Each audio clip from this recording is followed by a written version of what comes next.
What's up, everybody? This is Mario 1031 coming live and direct at you. Sorry the video so late today. I had other issues, pressing matters to attend to, but I promise you, Tuesday after is still here and running. Now, for the first off, we got some highlights and some lowlights for you this fine Tuesday. So let's kick it off.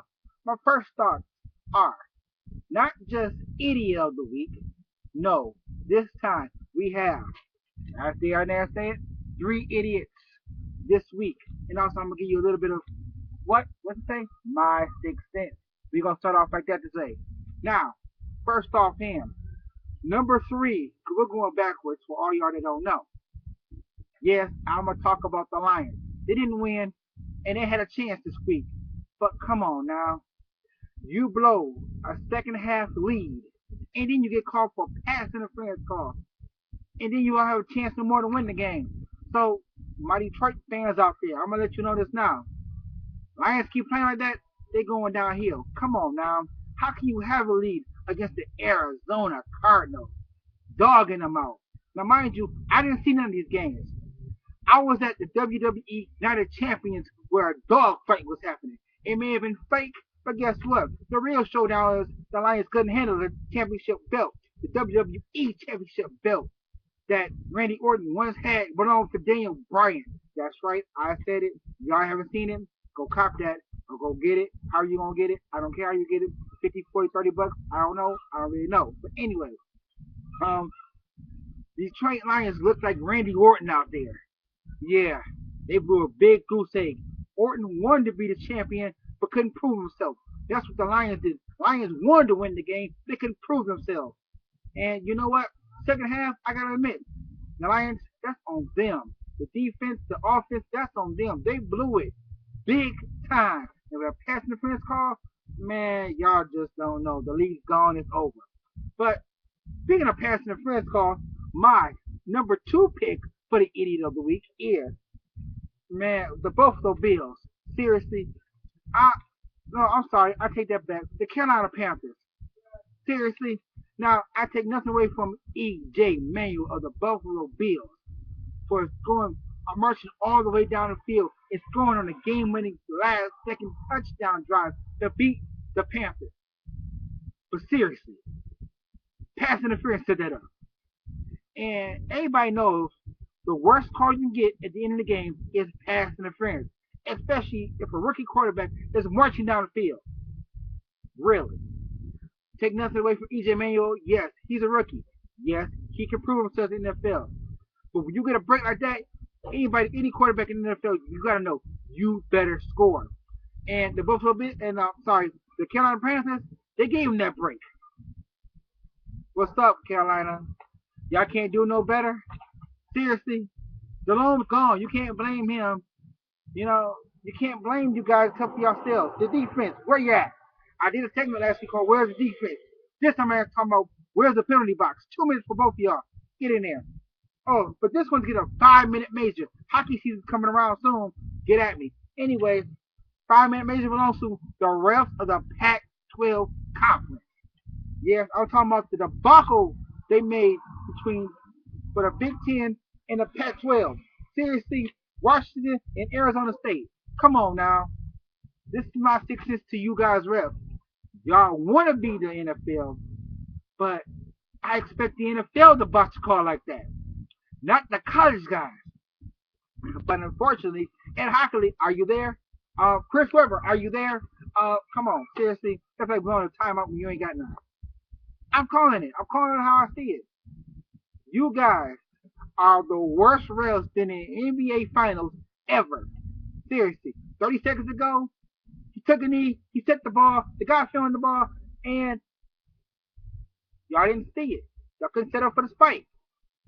Seriously, y'all let 18 seconds tick down and said, okay, game over, we're going to call it quits. Wisconsin had a chance for a game-winning field goal. Now, mind you, my Yahoo Sports favorite guy, I'm not going to say his name, but his name starts with Pat Forte. Yeah, I said it. The 40-yard dash says, Wisconsin needs to get over it. I'm saying still, that could happen to the number one team in the number one team. Seriously? If that could happen to Wisconsin, that could happen to the number one team.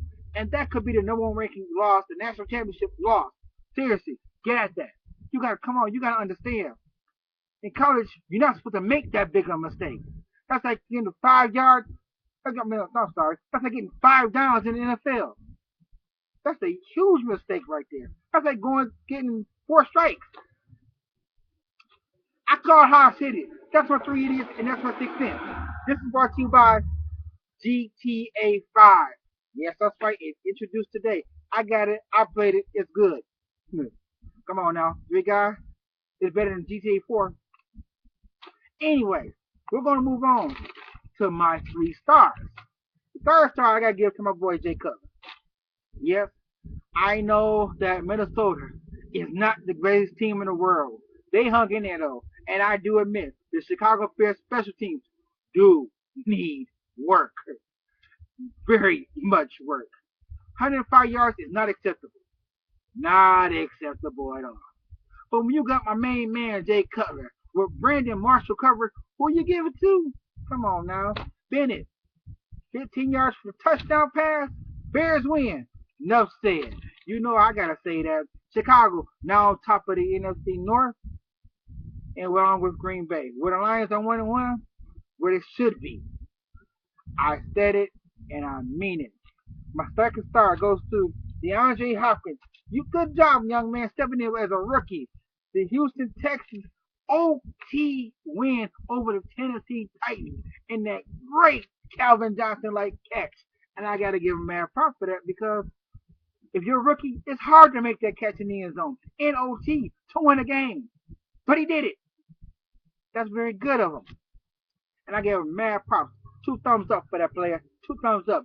You're going to go far in the NFL. You make catches like that. Watch out, Calvin. He's coming for you. Anyway, speaking of the Texas performances, now, ours is supposed to be RG3 coming out here. That's what it's supposed to be. However, it doesn't turn out that way. What it turns out to be is Aaron Rodgers throwing dumps and balls for 48 yards and kicking the Washington Redskins where they don't shine. Now, mind you, Aaron Rodgers did last week too, but in a losing battle. This time, however, Aaron Rodgers wins. You know, if Aaron Rodgers keeps doing this, the NFC is a very powerful conference. Watch out, AFC. This is why the NFC has won so many different consecutive Super Bowls. Except for the Baltimore debacle and the blackout game. Well, they were both the same. Either way it goes, it's still 1, 2, 3. Good job, Aaron Rodgers. 38-20 was the score in that game. You know, 480 yards passing, that's better than last week Kaepernick. But this guy's got over 700 yards. You know, speaking of Kaepernick, we have to call this segment, Where's the Offense? You see that right there? Where's the offense? Now, Kaepernick is supposed to be my main man again. He's supposed to go out and smoke the Seattle Seahawks. However, he got smoked by the Seattle Seahawks. 29-3. We threw 3 INTs. Now, Kaepernick, who came out last week throwing 400 yards, only got 100 and something. I didn't look at the stats. The 3 picks is all I saw. From a man who been to the Super Bowl before. Against a team, you know, come on now, Seattle's not supposed to be there. Pete Carroll's supposed to be a college coach. But he's coaching the pros. He's coaching Seattle real well. Mad props to Pete Carroll. But Kaepernick, you gotta step up the game. And part 2 of this, Where's the Offense? Is still who? Man, Steelers, y'all done started out. Y'all won too. Y'all supposed to be better than this. Y'all supposed to be rulers, top dogs in the AFC, and y'all out of nowhere. Matter of fact, Kansas City got y'all beat. Really? Y'all let the Chiefs dog y'all. Man, it's a tough road for the Steelers. They got to get it together. Meanwhile, in KC, you know what? We're going to talk about that in a little bit. But that's going to be my last segment. But Steelers, come on. Wassenberger. Big Ben's looking like Little Ben now. And the offense is stalling. You lost Steve Harrison, who came back and bite you in the balls again. Come on, Mike Tomlin, get together. You are the heart and soul coach of the Steelers. Roethlisberger, you are the heart and soul tough guy of the team. Take that team, march down the field, score some touchdowns. That's what the Steelers are built, and that's how they're made. The defense needs to clamp up. That's all I'm gonna say about that. Meanwhile, big brother versus little brother. Big brother, you know what? Usually, little brother has the advantage in my case. I just Chuck 0373 Mr. Fadoff. But Mr. Know-It-All said in the NFL, your big brother's reign supreme. And you know what? Peyton Manning does it again. Man, 2 TDs, close to 300 yards, seriously. And the Giants, come on, they haven't gotten their act together since last week. 6 picks so far for Eli Manning. I'm sorry, I said that wrong. 7 picks so far for Eli Manning. And Big Brother Peyton just stomping them like Mario stomps on a Goomba and the turtle shell and on Bowser. Really now. Peyton Manning and Noshawn Moreno, 2 touchdowns apiece, and that Denver offense still rolling. They scored 90 points in the last 2 games. While New York offense still on that stutter step, but it's still throwing 7 picks. Eli, you have to get together next week. If you do not, I don't know what to say anymore. I mean, I'm sorry, but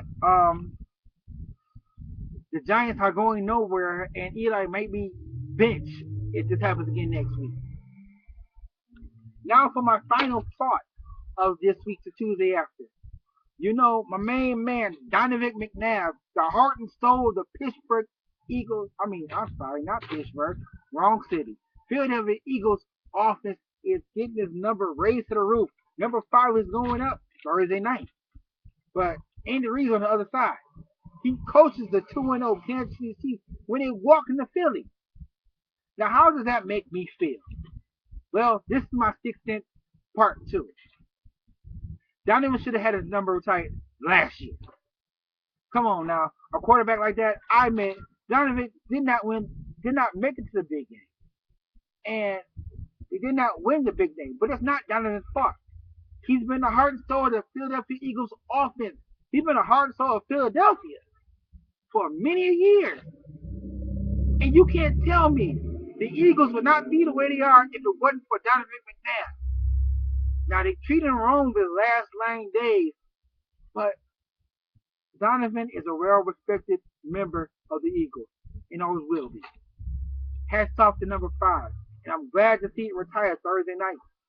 I wish it was Sunday, but it's going to be Thursday. Now, my 6 cents per 3, what's up with the Thursday night football games, yo? I'm used to seeing football on Sunday, not making my picks Wednesday night, Thursday morning. Got to come up with the last second final fantasy football, rage in the cage, talking about this is my final goal. This is it. It's all she wrote. I'm tired of Thursday night football. I already see what it is. Sunday and Monday night. NFL, this is a wrong ordeal. And I'm going to tell you, if you do this again next year, I ain't watching Thursday night football. I barely watch Sunday games as it is. Because I love the Bears, you know. I watch Sunday games, but I can't make Thursday night. I get up too early. You know, I drive kids for a living. Seriously. Get together. Most people got to get up 8 o'clock in the morning, take their kids to school, and they got to go to work themselves. Most people get up earlier. And as for the dads out there, come on now, get it together. You cannot watch football Thursday night. I'm trying not to, you know. It's hard for me too. Bad enough they move wrestling back an hour. But, you know, that's all I got to say. That's my 6 cents. Tune again next week when I go down hard on the Lions and the Bears in the upcoming NFL schedule. And once again, my 6 cents and my idiots will be on board. Probably my 3 stars too, if you're lucky. Till then, this is Mario 1031. Mr. Know What I'm saying. Live long and prosper. Hey boy. Peace.